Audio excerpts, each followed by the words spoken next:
Their families and subjected to sexual abuse. Dead bodies left out in the open for days. Shortages of food and water. Shocking claims from an aid worker in Sri Lanka as this programme obtained the first independently filmed pictures from one of the internment camps set up by the authorities to house Tamils who fled the civil war. Channel 4 News managed to get cameras past the army checkpoints into a camp in the northern city of Vavuniya, where Tamils who've escaped the battle zone have been taken. Our Asia correspondent Nick Paton-Walsh has this report. These are Sri Lanka's internment camps, where tens of thousands of Tamils who fled the war are held.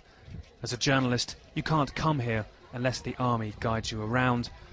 But these pictures were taken independently by a cameraman for Channel 4 News who managed to get into the camps. He filmed, for the first time, people talking freely about life here. They wanted their identities hidden, but spoke of the thirst, the struggle that came here after the perilous trek from the front lines. One man said he's an aid worker at the camp.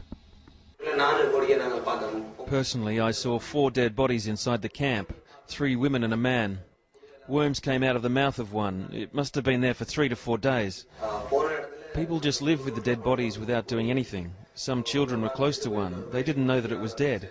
People don't know who to complain to, so they just leave it. I saw mothers unable to feed their children. One asked me with tears for 2 spoons of milk powder to feed her kid, but I couldn't help her. Stories of families separated by war and then imprisoned apart during the peace. Fathers and mothers without their children, this man looking for his parents. There's still children here without their parents. They're living through hardship. We don't have a life here. This is a jail. We don't know who is alive and who is dead. We learned of 2 children who died when they were caught up in a crowd that was trying to get to a food distribution truck. People were exhausted. They were only thinking about getting food, nothing else. Not even children under their feet. There's a lack of coordination and competence here. The government's only objective is to eradicate people from the areas the Tamil Tigers controlled. The government denies these allegations and says it's mounting a huge aid effort. But another aid worker at the camp made a more serious claim. She said she believed soldiers were abducting young women and sexually abusing them. One elderly mother was crying inside the camp. I asked why. She said they'd taken her daughter away and she hadn't heard from her at all. There were many people taken from the camps that go missing. The women are sexually abused and no one takes any action. There's no one to complain to. Nobody dares to talk. They know they're being watched. They're afraid they'll go missing. She said women had to bathe in the open, in front of everyone in the camp, an indignity that's also sparked grave fears for their safety. Yesterday, aid workers found the bodies of at least 3 women dead at a bathing area in the camp called Zone 2. It's not clear how they died, but the incident has caused the UN to ask for the soldiers guarding the bathing area to be replaced by 20 female police officers, and for civilians, not the police and army, to investigate complaints of sexual abuse in the camp. The military says the allegations were part of a Tamil Tiger information war against it. There is a huge propaganda machinery against Sri Lanka. There again I must say, as I've told you, that when you handle 200,000-300,000 IDPs, they're not going to be perfect and absolute fine.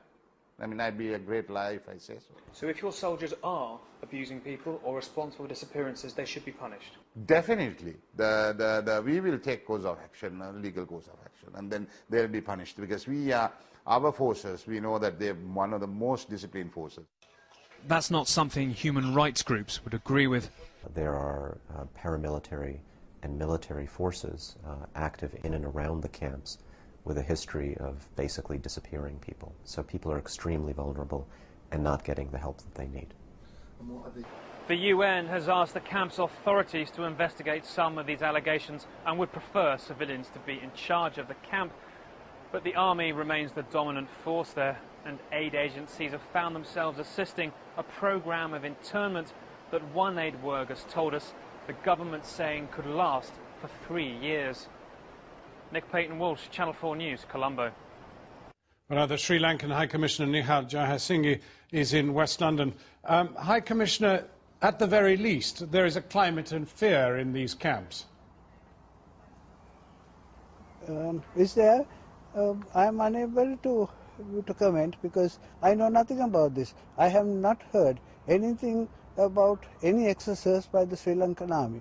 But I do know that there is a tremendous disinformation campaign by the LTTE, and I am certain that this is also a part of that campaign. And if these things are happening the way it has been alleged, I ought to have known. I don't think this is true at all. Well, one of the reasons you don't know is because there are no international aid agencies in there of any great depth, and the media is only taken there on very occasional militarily guided tours. The fact is, if you would only open this up to the United Nations properly and to aid agencies properly and to the media, we would know the truth. Yes, that's a matter for the government. I am unable to comment from London what steps the government ought to take. But I think I know that we have a very responsible government, which is democratically elected, which has respect for human rights. And if there are any excesses on the part of the security forces, the government will deal with them if it is brought to its notice. But I am unable to, at this point of time, to comment from this head whether those allegations are well founded. But I know that the media people are being taken in to the IDP camps, and they have not up to now said anything of the sort of things that has now been alleged. Well, High Commissioner, they've not been taken to this camp. We managed to get in there illegally with these cameras, courtesy of some assistance from people inside. You must be a very frustrated diplomat. Here you are securing a military victory against an organisation which is led by extremists, and you are losing the propaganda war. Surely you will want an international investigation into these allegations of atrocities. I think once we become convinced that these media organizations are reliable, then I think the Sri Lankan government would let them in. What do we have to do? What do we have to do? No, listen, as I have always been saying, for media men, bad news is news.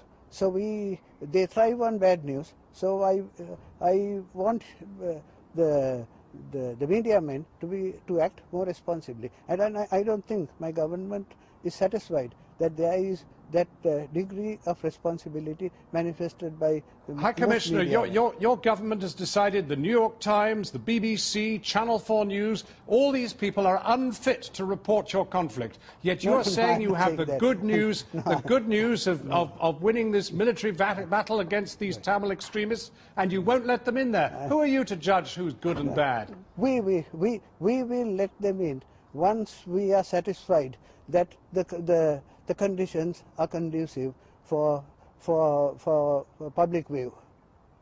Well, High Commissioner, thank you for joining us. We look forward to having free access to those camps. Now, it's been